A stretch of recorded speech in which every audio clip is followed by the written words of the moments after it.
Hey everybody, welcome back to Tenza Motorsports. Today we're going to be doing some tow mirrors. We're going to get rid of these dinky little ones that I've heard referred to multiple times as street mirrors, which I think is really stupid because most people tow on the street. Without ranting too much, I don't even think that this should even be an option for this truck. Just slap the $200 or $300, $400 on the sticker price of the 2500s and just put tow mirrors on them. Even the 1500s, I think it's kind of silly that they do this kind of stuff, especially how small this one is. I mean, these are not even kind of something that you would really want to tow with very much. And I'm really going to be using the truck for a lot of towing. So I looked at doing the mirrors that you extend, that you kind of strap around this one and extend. And they're just super ugly and they're really not that much less expensive. I know that you can get tow mirrors for these pickups really cheap, and I'll talk about the ones that I bought here in just a little bit because I did pay a little bit more than the cheapest ones you can find. But I just think it's really dumb that they do this. Now on the newer trucks, they are getting a little bit better. I think the tow mirrors are only about 1.5 inches wider on the end before they're flipped up, because obviously when you flip them up, then they're quite a bit wider. I think they go out another, I don't know, 4 or 5 inches. But the newer Rams have nicer mirrors on them. They're quite a bit bigger. In fact, you could probably get away without tow mirrors on some of these newer pickups. But let's go and unbox the new ones I got. I'm gonna explain why I got the ones I did, because like I said, I did pay a little bit more for these ones versus just like the cheapest ones you can get your hands on. I'm really excited for it. Right off the bat, let's come over here. I do notice that the box is super heavy.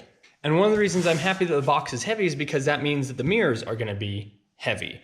I was getting a lot of people that was saying the cheaper mirrors that you can get for like $75 were shaking in the wind really bad, and I didn't want that. I don't want to put tow mirrors on the truck and then have them vibrate so much you can't see out of them anyways, because then it kind of defeats the purpose of having tow mirrors on it.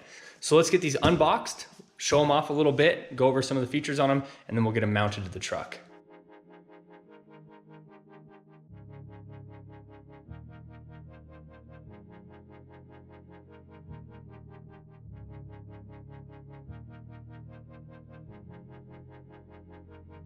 Well, here's one of them out of the box. And the first thing I want to say is, again, they are very heavy. And I'm happy about this because I didn't want them to have any issues when we're going fast. So there it is. So they are adjusted electrically, and then I also got the heated mirror option. Both these mirrors were less than $200, which is quite a bit less than the OEM. I believe if you get these from Mopar Dodge themselves, they're closer to $400 or $500. This is a pretty easy process to get these put on. So let's go up to the truck and we'll get this one on. I believe this looks like the passenger mirror. So I'll show how to mount this up. It looks like it's gonna be pretty straightforward, and then we'll try them out. So obviously you'll have to take your door panel off. It's a pretty easy removal. There's a couple screws here, and then you pop off all your door clips, and just be careful. If you break them, replace them. If they don't break, then you're good to reuse them for the most part. The reason my door's already pulled apart is because we were doing a stereo system. We're kind of halfway through that install right now.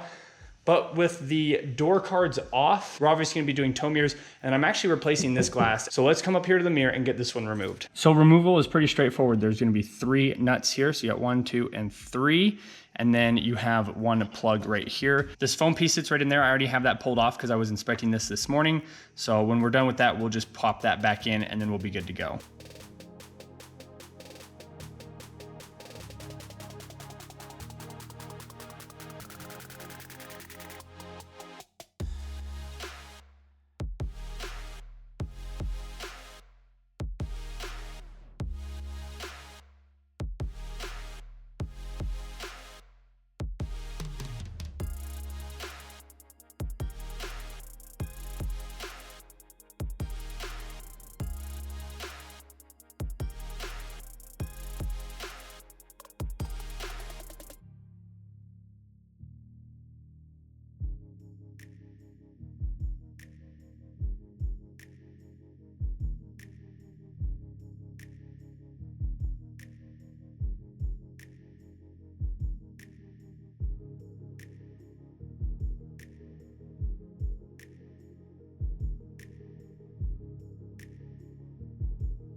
All right, so here is the mirror finally mounted up. It's really solid, not moving around at all. These do work. I just went and played with it to make sure that the electronics on it work. One of the things that I want to mention while doing this project, these right here, these all thread screws that go into the mirror and then come through and stick out through here. You have to be really careful with those because you want a lot of them in the mirror. You can see these ones are actually sticking out a little bit further than what I was hoping to have. So I'm gonna have on this side, on the door side, have these catch just barely so that they sit flush with the top of the screws. The other thing that I did was I put this foam piece back in there, and I had to trim it down a little bit. I just kind of ripped it in half, but I wanted to make sure I wasn't pinching this wire. I guess that's a problem on these. And so you can see here, it is nice and solid in there, but it is not being pinched at all. And the other thing I noticed was this is not as long as the original one, so it can't come down here to the original spot. So it's not a huge deal, but it is a little bit annoying. So I'm just gonna have to tuck it back behind there somewhere, make sure that I'm not running into the window parts at all. The other thing that I was curious about was this piece of foam right here. It didn't tell me what to do with it. And we're thinking maybe it went like this, but I don't think that is as good as reusing that original piece that I ripped in half. That's why I put that original one back in there. And then the other piece that they don't talk to you about in the instructions at all is this one right here. I believe this one sits on the outside based on what I was able to play with. I tried putting it on the back of this, but it wouldn't match up to the shape of this. So I actually have that foam piece sitting out here, back behind there. Can't see it at all, but it is back behind there. And the other thing I want to talk about real quick before I put this other one on is you want to be really careful again about pinching the wire. So I use this little slot right here to avoid pinching the wire because it wants to come through in the middle. But if you put it straight in the middle, you'll pinch it there. So I ran it right here, and then it comes right out through the middle. It's close enough. You just got to be really careful about pinching this wire because I guess it can cause a lot of issues. So we're going to put this mirror on the driver's side, and then we will be all done and wrap this video up.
Well, there you have it. 2 brand new electric and heated mirrors. It actually makes the truck look a little bit newer. I was gonna be taping off the old mirrors and then painting them to make sure they were black, and now I don't have to do that. Just buy new mirrors. If something's a little bit faded, just buy new stuff. That's how you fix everything. So I'm very happy with these. Thanks everybody for watching. If you enjoyed today's content, hit the like button, subscribe if you're new. Check out my Patreon link in the description below. My Patreon members get to enjoy early ad-free access of my content before YouTube gets to see it. They get to see it a week or so in advance. That starts at just $1 a month. Also check out my Instagram link in the description below if you are interested in some Tenza Motorsports shirts. If you have any comments or questions, make sure to leave them down in the comment section below. I tried my best to show everything about these mirrors. They're really not that complicated, but if you have any questions, you can leave those down in the comment section below. Do my best to answer them. Thanks everybody for watching, and we'll see you in the next video.